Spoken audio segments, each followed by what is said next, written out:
ভাই আসেন। ওখানে কি চাচা আছে না চলে গেছে? এখানে বসেন, ওই পাশে। ভাই সামনে কেউ আছে আপনাদের এখানে? জি ভাই, জি জি, ওই একটু ফ্রেশ হতে গেছে তো আসছে ভাই। গ্যাপ দিয়ে বসেন।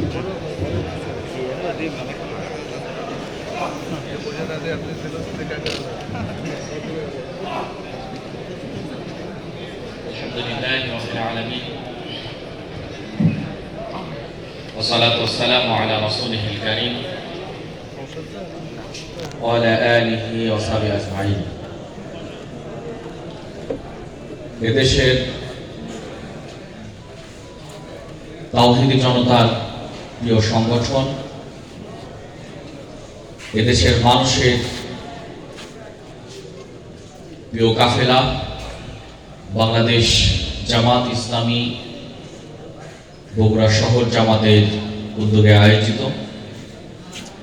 ইসলামী ছাত্র শিবিরের সাবেক জনশক্তিদের নিয়ে আজকের এই মিলন মেলায় সম্মানিত সভাপতি, আমাদের সকলের প্রিয়ভাজন আবিদুর রহমান সোহেল ভাই, ইসলামী ছাত্র শিবিরের সাবেক কেন্দ্রীয় সভাপতি, বাংলাদেশ জামাত ইসলামীর সহকারী সেক্রেটারি জেনারেল, আমাদের সকলের শ্রদ্ধাভাজন দায়িত্বশীল মৌলানা রফিকুল ইসলাম খান, ইসলামী ছাত্র শিবিরের সাবেক কার্যকরী পরিষদের সদস্য ভাইয়েরা, এবং আমার সামনে আবারও সম্বোধন করছি সাবেকদের আজকের এই মিলন মেলার ডেলিগেট ভাইরা। আসসালামু আলাইকুম ওয়া রাহমাতুল্লাহ। কোরআনের বক্তব্য হলো ওয়াজতাবাকুম ওয়া মা জাআলা আলাইকুম ফিদ-দীনি মিন হারাজ। আমাদেরকে আল্লাহ তার দ্বীনের জন্য বাছাই করেছেন এবং আমি এটা বিশ্বাস করি এই জমিনে যারা ইসলামী আন্দোলন করে, ইসলামী ছাত্র শিবির করেছে, ইসলামী আন্দোলন করেছে, আল্লাহর সেই কথা ওয়াজতাবাকুম, আল্লাহর পক্ষ থেকে তারা বাছাইকৃত। আমার কাছে মনে হয় এটা শতভাগ সত্য। আল্লাহ আমাদেরকে এই জমিনের জন্য বাছাই করেছে। এক একটা জমিনের জন্য এক একজন ব্যক্তিরা বাছাই হন। আমরা এই জমিনে বাছাই হয়েছি, আমাদেরকে আল্লাহ এই জমিনের তার দ্বীনের খেদমত এর জন্য বাছাই করেছেন। এটা আমাদের কোনো গৌরব না, এটা আমাদের কোনো মর্যাদার কোনো নিঃসন্দেহে ইসলামী আন্দোলনের সাথে থাকা মর্যাদা, কিন্তু গৌরবের কোনো বিষয় না। প্রিয় উপস্থিত, যেহেতু আমরা ইসলামী আন্দোলনের জন্য বাছাইকৃত হয়েছি, আমরা এই ছাত্র শিবিরের ইতিহাসের আমি মনে করি একটি গুরুত্বপূর্ণ পাঠ এবং গুরুত্বপূর্ণ একটি ঐতিহ্যের অংশ হতে পেরেছে। যদি আমাদের একজন বলছেন আমাদের পুরো ছাত্র জীবনের যদি ইতিহাস নিয়ে আসা হয়, এক একজন ভাইয়ের বিশাল ইতিহাস হয়ে যাবে। যাবে কিনা? যাবে। এর চাইতে বড় হলো ইসলামী ছাত্র শিবিরের এই আন্দোলনে আমরা যখন এসেছি, ইসলামী ছাত্র শিবির শুধু একটি সংগঠন নয়, ইসলামী ছাত্র শিবির একটি আন্দোলন যার কর্মীদেরকে আল্লাহর সন্তুষ্টি অর্জনের দিক নির্দেশনা দেওয়ার মধ্য দিয়ে গড়ে তোলা হয়। এই কর্মীরা আমরা যদি এই 24-এর এই সময়গুলো দেখি, তাহলে আমরা বলতে পারি এই কর্মীরা কেমন কর্মী, যারা হাসিনা এবং তার ফ্যাসিবাদের দোসরদের বিরুদ্ধে দাঁড়িয়ে মোক্ষম জবাব দেওয়ার মধ্য দিয়ে এদেশ থেকে তাদেরকে বিতাড়িত করেছে। তার মানে হলো এই আন্দোলনের কর্মীরা এই জমিনের জন্য হাসিনা কেন, হাসিনাদের চাইতে আরো যদি শক্তিশালী কোন রিজিম আবার এই জাতির উপরে চেপে বসে, তখন এই আন্দোলনের কর্মীরাই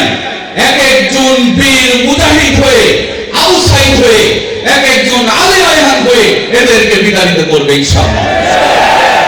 প্রিয় উপস্থিতি, কাজেই আপনাদেরকে বলতে চাই যে আমরা তো আন্দোলনের সাথে এসে হাদিস আল্লাহ রাসূলকে জিজ্ঞাসা করা হয়েছে আইয়ুন নাসি আফদাল, কোন ব্যক্তিটি আল্লাহর কাছে সবচেয়ে বেশি উত্তম। রাসূল সাল্লাল্লাহু আলাইহি সাল্লাম বলেছেন যে মুমিন মুজাহিদ, যে আল্লাহর রাস্তায় জিহাদ করেন, ইজাহিদু ফি সাবিলিল্লাহ বিনাফসিহি ওয়া মালিহি, যে জিহাদ করে জীবন দিয়ে এবং মাল দিয়ে, সেই ব্যক্তিটা হলো আল্লাহর কাছে সবচাইতে সেরা। কাজেই আমরা তো জিহাদের শপথ নিয়ে আন্দোলনে এসেছি। আমাদের আন্দোলনের শপথ ছিল জিহাদের আনুগত্যের। কাজেই আমরা সেই ব্যক্তিদের মতো হতে চাই যে ব্যক্তি আল্লাহ রাসূল সাল্লাল্লাহু আলাইহি সাল্লাম হাদিসে আইয়ুন নাসি আফদাল বলে সম্বোধন করেছেন। আমরা সেই ধরনের ব্যক্তির পরীক্ষা দিতে চাই। আমরা পারবো কিনা? আমাদেরকে পারতে হবে। আল্লাহ রাসূলকে এটাও জিজ্ঞাসা করা হয়েছে আইয়ুল আমালি আফদাল, কোন আমলটি আল্লাহর কাছে সবচেয়ে বেশি প্রিয়। সেখানেও এইটাই বলা হয়েছে যে ঈমান বিল্লাহ এবং জিহাদ ফি সাবিলিল্লাহর কথা বলা হয়েছে। একটা হলো আল্লাহর প্রতি বিশ্বাস, আরেকটি হলো আল্লাহর রাস্তায় জিহাদ করা। কাজেই আমরা তো মুজাহিদ, আমরা তো আন্দোলনে এসেছি আল্লাহর দ্বীন প্রতিষ্ঠার জন্য। কাজেই আমাদের মর্যাদার কথা হাদিসে বলা হয়েছে, আমাদের কাজের কথা বলা হয়েছে, এবং এটাও হাদিসে বলা হয়েছে যে লা ওয়াদা'তু ফি সাবিলিল্লাহি আও রাওদাতু খায়রুম মিনাদ দুনিয়া ওয়া মা ফিহা।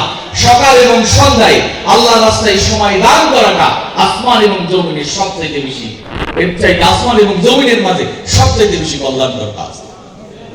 কাজে আমরা তো সেই আন্দোলনের কর্মী। কাজেই আমাদের সেই আন্দোলনের কর্মী হিসেবে আমাদের দায়িত্ব এবং কর্তব্য অনেক বেশি। প্রিয় উপস্থিতি, আমি আপনাদেরকে দুই তিনটা ফিক্স কথা বলে আমার কথা শেষ করতে চাই। আমরা এবছরে 24-এর আন্দোলন দেখেছি। 24-এর আন্দোলনের ইতিহাস জাতির কাছে স্পষ্ট। সেই আন্দোলনের অনেক স্টেক হোল্ডার থাকলেও ইসলামী ছাত্র শিবির এই 24-এর আন্দোলনের মূল ভূমিকায় ছিল এবং রাজপথে অসংখ্য জনশক্তি, শাহাদাত, কর্মী বাহিনীর শাহাদাত, ত্যাগ, তিতিক্ষা, এরপরে আমরা এই ফ্যাসিজমের বিদায়কে দেখতে পেয়েছি। এখানে ইসলামী ছাত্র শিবির সবচাইতে গুরুত্বপূর্ণ রোল প্লে করেছে। ইসলামী ছাত্র শিবিরকে বাদ দিয়ে আমি মনে করি ইসলামী ছাত্র শিবিরকে বাদ দিয়ে 24-এর কোন ইতিহাস হতে পারে না, ইতিহাস নাই। কাজেই 24 আমাদেরকে অনুপ্রেরণা দেয়। আপনারা আশ্চর্য হবেন, 24-এর শহীদ সংখ্যা নিয়ে রাজনীতি হচ্ছে। একটা শ্রেণী 24-এর শহীদদের নিয়ে রাজনীতি শুরু করেছে, যে আন্দোলনের মুখ্যম ভূমিকায় ছিল ইসলামী ছাত্র শিবির, যার শত শত জনশক্তিরা শহীদ হয়েছে। অথচ তাদের সেই শাহাদাতের তালিকা আরেকজন নিজেদের নামে চালিয়ে দেওয়ার মধ্য দিয়ে এদেশে শহীদদের নিয়েও নোংরা আরেকটি রাজনীতি শুরু করেছে। প্রিয় উপস্থিতি, কিন্তু আশ্চর্যের বিষয়টা এইটা, এখনো মর্গে লাশ, এখনো মর্গে লাশ আছে। এটা কার লাশ? সেই লাশগুলার পরিচয় শনাক্ত করা যাচ্ছে না। এখনো তো লাশ আছে। ওইটা নিয়ে কেউ কোনো ব্যবস্থা গ্রহণ করে নাই, ওইটা নিয়ে কোনো উদ্যোগ গ্রহণ করে নাই। সরকার যথাযথ কোনো উদ্যোগ নেয় নাই। বিভিন্ন দল, রাজনৈতিক সংগঠন খুব একটা উদ্যোগ গ্রহণ করে নাই। অথচ উচিত ছিল এদেরকে শনাক্ত করে এর পরিবারের কাছে হস্তান্তর করা হয় নাই। করা হচ্ছে তালিকা করা হচ্ছে। এই উপস্থিতি, আমি আপনাদেরকে যে কথাটা বলতে চাই, 24 নিয়ে দুইটা কথা বলতে চাই। একটি হলো 24-এর ইতিহাসের ত্যাগের সেই দৃশ্যগুলা নিজেদের ভিতরে ধারণ করতে হবে।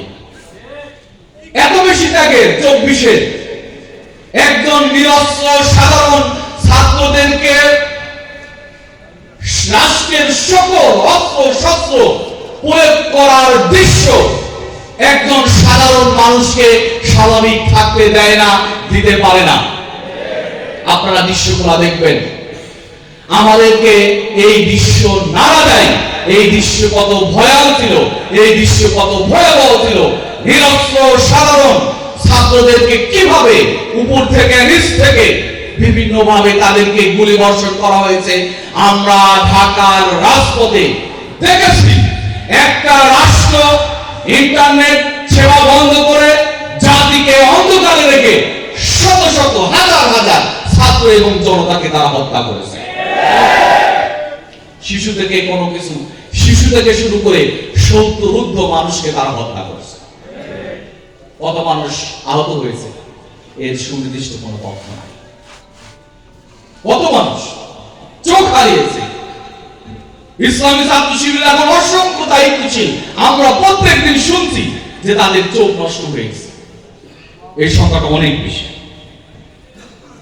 কাজেই আমাদের এই 24-এর আন্দোলনের ইতিহাস, ত্যাগ, এই ত্যাগের ইতিহাস আমাদেরকে ধারণ করতে হবে। আমরা যদি ভুলে যাই, অন্যরা ভুলিয়ে দেওয়ার জন্য ষড়যন্ত্রে লিপ্ত আছে। 24 জাতির নতুন আরেকটি মোড় ঘুরিয়ে দিয়েছে। জাতি একভাবে যাচ্ছে, আরেক দিকে জাতি অন্যভাবে আবার টান নিয়েছে। কাজে আসুন ইসলামী ছাত্র শিবিরের সাবেক জনশক্তি হিসেবে এটা আমি মনে করি এই 24-এর আন্দোলন ইসলামী ছাত্র শিবিরকে আরেক বিশেষ জায়গায় নিয়ে গেছে ইতিহাসে। এটা নজির হয়ে থাকবে ইনশাআল্লাহ। ইনশাআল্লাহ। কাজে আপনারা সেই ছাত্র শিবিরের একটি পার্ট, ছাত্র শিবিরের সাবেক। দ্বিতীয়ত 24 নিয়ে আরেকটি কথা বলতে চাই। 24-এর মূল স্পিরিট হলো আমরা যে বক্তব্য দিয়েছি, বৈষম্যহীন দাসত্বমুক্ত দেশ গঠন করা।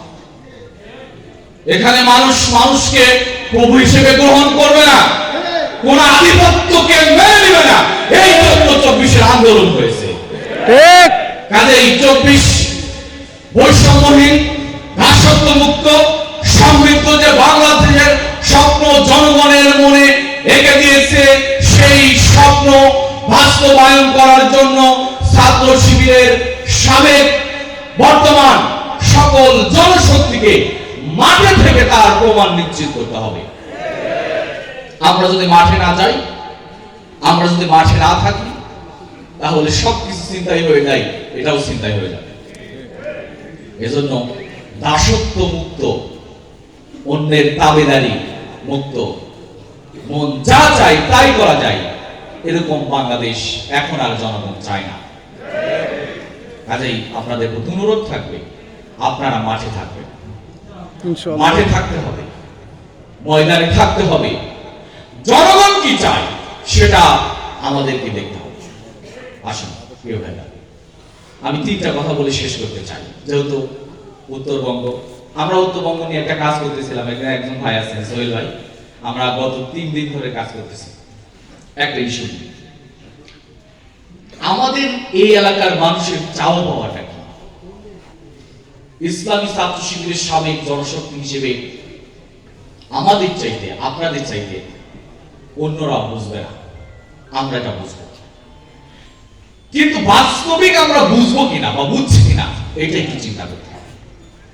আমি মনে করি ইসলামী ছাত্র শিবিরের জনশক্তি সাবেক বর্তমান, তারা যদি এই অঞ্চলের মানুষকে নিয়ে স্টাডি করে, এই অঞ্চলের মানুষের জীবনযাত্রা, চাওয়া পাওয়া এটাকে ধারণ করে, এরপরে যদি তারা তাদের যাত্রাকে শুরু করে, কোন শক্তি নেই ইসলামী আন্দোলন তথা জামাত ইসলামীকে এই জমিনে পরাভূত করতে পারে এরকম শক্তি বাংলাদেশে নাই। কাজে আমাদেরকে সেটা ধারণ করতে হবে, আমাদেরকে বুঝতে হবে জনগণ কি চাই। জনগণ এখন আর বৈষম্য চায় না, জনগণ এখন প্রতিবাদী, জনগণ এখন প্রতিবাদ করতে শিখেছে, জনগণ তার অধিকারের জন্য সচেতন। আমরাও জনগণের অধিকার নিশ্চিত করার জন্য সচেতন হতে চাই, তাহলেই না। এবং এই অঞ্চলের মানুষের এত বড় আকাঙ্ক্ষা নেই, অল্প আকাঙ্ক্ষা, সেই আকাঙ্ক্ষা পূরণের জন্য আমাদেরকে কাজ করতে হবে। আপনারা যদি সেই কাজ করতে পারেন, খুব সহজেই আমরা এই জাতির আকাঙ্ক্ষা পূরণ করতে পারবো ইনশাআল্লাহ। এবং আমরা এটা বিশ্বাস করি, আজকে যেভাবে বাংলাদেশ জামাত ইসলামী এবং ইসলামী ছাত্র শিবিরের ইমেজ বৃদ্ধি পেয়েছে, এটাকে ধারণ করে আমরা যদি এদেশের মানুষের ভিতরে বৈষম্যহীন, দাসত্বমুক্ত, সমৃদ্ধ বাংলাদেশের সেই চিত্রগুলো এঁকে দিতে পারি, যারা আজকে দেশ নিয়ে ষড়যন্ত্র দেশে বিদেশে বসে বসে করে, তারা নিশ্চিত জামাত ইসলামী এই আকাশচুম্বী জনপ্রিয়তার কাছে পরাভূত হবে। আগামীর বাংলাদেশ হবে জামাত ইসলামীর বাংলাদেশ। কাজে আপনাদের অনুরোধ করতে চাই, আমরা সেটা ধারণ করতে চাই। সেই সাথে আজ আমাদেরকে নানাভাবে উস্কানি দেওয়া হচ্ছে। ইসলামী ছাত্র শিবিরের সাবেক জনশক্তি হিসেবে আমাদের প্রস্তুত থাকতে হবে যে কোনো ষড়যন্ত্র, উস্কানি, যে কোনো ইস্যুতে ঐক্যবদ্ধভাবে আমরা প্রচেষ্টা চালাবো। এবং শেষ একটি কথা বলতে চাই, আমরা এই জাতি হিসেবে আমাদেরকে যতই দমন নিপীড়ন করা হোক, আমরা কোন তাবেদারকে মেনে নেব না। এই জাতি কখনো মেনে নেয়নি, আমরাও নেব না ইনশাআল্লাহ। আসুন আমাদের সকল ষড়যন্ত্র রুখে দেওয়ার জন্য প্রস্তুত। আমাদের যত করণীয় নির্ধারণ সেটা করতে হবে। আমাদের প্রতিবেশী দেশ, বাইরের বিভিন্ন শক্তি, দেশ থেকে বিভিন্ন ষড়যন্ত্র, সব কিছুর মোকাবেলায় জামাত ইসলামী জনশক্তি, ছাত্র শিবিরের সাবেক জনশক্তি সবাই মিলে রাজপথে আমরা এই প্রতিরোধ আন্দোলন করার মধ্য দিয়ে আরেকটি নতুন বাংলাদেশ গড়ে তুলবো, এটাই আমাদের প্রত্যাশা। সবাইকে অসংখ্য ধন্যবাদ জানিয়ে আমার কথা শেষ করছি। আসসালামু আলাইকুম ওয়া রাহমাতুল্লাহ।